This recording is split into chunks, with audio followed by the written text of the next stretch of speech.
gurbichi araba ajjeese kun oduun takka takka yeroo deddeemtutti amaaraa miti jedhanii ijoollee wallooti jedhanii dubbatanii namni kunis amaaraa jedha kunillee addaan hin baane gurbicha qaamaan du'e caalatti namni rakkataa jiru nama lubbuun jiru si galee nama meeqa arabni sababa Itoophiyaa inni Itoophiichi tokkichi araba ajjeesan jecha nama meeqa arabni dalagaa irraa baafte ani mataa kiyyaaf arabni amma sababa isa dalagaa irraa baafte si galee kanaafuu namni akkanaa kun yoo jiraatan namni mataa qulfii kun yoo jiraatan namni gocha akkanaa yaadaa jiraatan yoo jiraatan amma arabni walitti qabdee eda miidiyaa irratti dabarsaa turan miidiyaa isaan irratti jechuudha TV keessatti ilaalaa ture ibidda kana qabsisanii ibidda kana keessa buusuu deemanii seefi mataa irraa muruu deemanii hin beekne wallahi akkasitti solaalu jiru ani yeroo saniif miidiyaa irraa fayyadamuu isa bira deemu. Mucaa sababa arabicha ajjeesee fi sababa inni ajjeeseef nullee hojiirraa nu ari'aa jiranii jedhe obboleessi keenya tokko. Dhugaa dubbachuuf ijoollee baay'eedha wanti akkanaa kun kan ijoollee keenya qunname sababa nama tokkootiif sababa mucaan arabicha ajjeeseef jechuudha.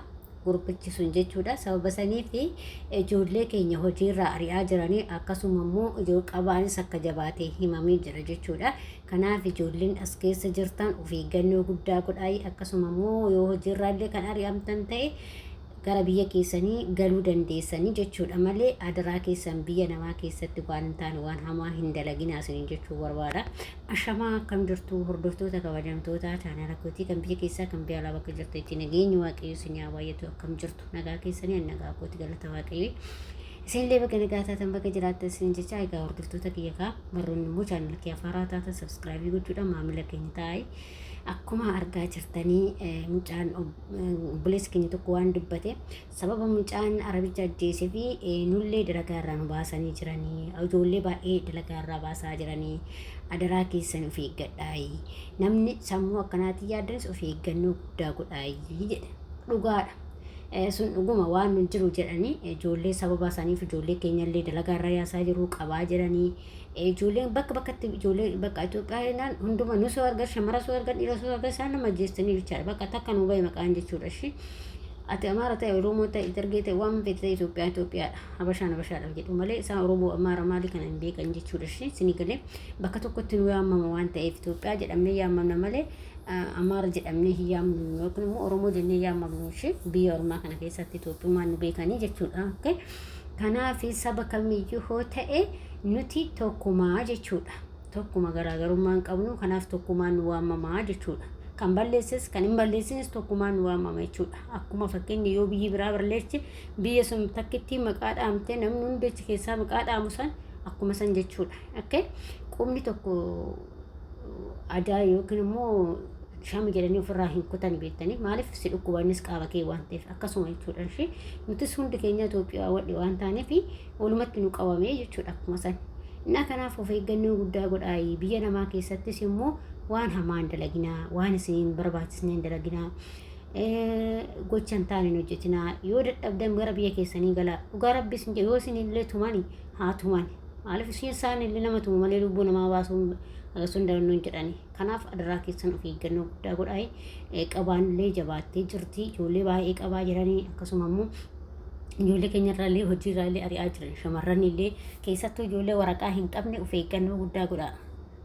Of eeggannoo guddaa godhaa maaliif warri waraqaa qabullee tikkettiin umuranii galuu dandeenya isin warroonni waraqaa hin qabne kun of eeggadhaa waaqayyo sinaa eegu sin jechuu jaalladha obboleewwan koo baay'ee tokko garaana nyaattanii baay'ee tokkoon dhugaa natti dhagahamee jechuudha maaliif biyya namaa keessa dhufanii gaafa kun hundi nama qunnamu nama gaddisiisa shi kanaaf adaraa keessan obboloota koo of eeggannoo guddaa godhaa waaqayyo sinaa eeguu bakka jirtanitti sinaa tiksuu ijoolleen keenyallee of eeggannoodhaan adaraa keessan of eeggadhaa barri maraatee jira ijoolleen keenyallee gaafa biyyaa baatan akka maaliif biyyaa baatanii maaliif akka biyya ormaa dhuftan yaa beekuu qabdanii yaadachuu qabdan ijoollee dhiiraa qofaa miti ijoollee shamarraniillee of eeggadhaa biyya namaa keessatti obsaa dalagaa bo'aa dabarsaa waan isinitti dhufu hundumaa kaayyoo isinitti dhufu hundumaa qormaata isinitti dhufu hundumaa obsii keessa darbi gaafa har'a obsitee keessa darbite boruu nama waa wayisitti baatee nama jireenya kee guddisu ta'uu dandeessa garuu gaafa obsan qabaanne immoo akka mucaa kanaatitti qileetti baddee kaayyoo keetillee lubbuu keetillee dhabdee maatii keetti sudumee madadee guddaa jechuudha. Siigalee kanaaf of eeggadhaa. Waaqayyo isinaa eegu bakka jirteetti isinaa tiksu.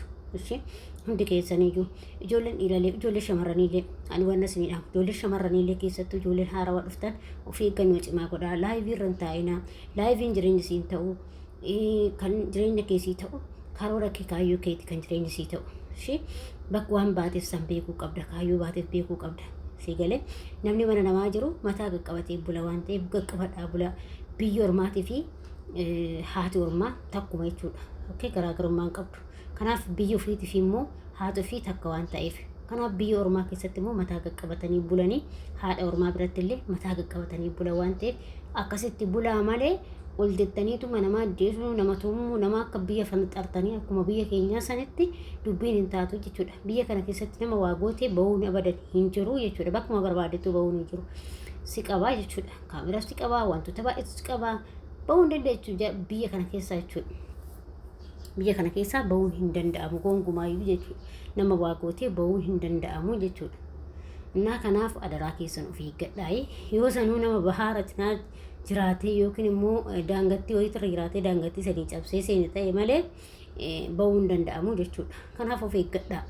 Of eeggadhaa waan baataniif beekaa, kaayyoo baataniif beekaa, karoora baataniif beekaa. Ani boruu eessan gaa jedhaatii beekaa. Maal gochaa bahaararra kuttanii dhuftanii har'a biyya namaa keessatti waan daldaldan. Hundi gaariinis badaanis bakkuma tokkotti ilaalamna waan ta'eef walumatti qabamne.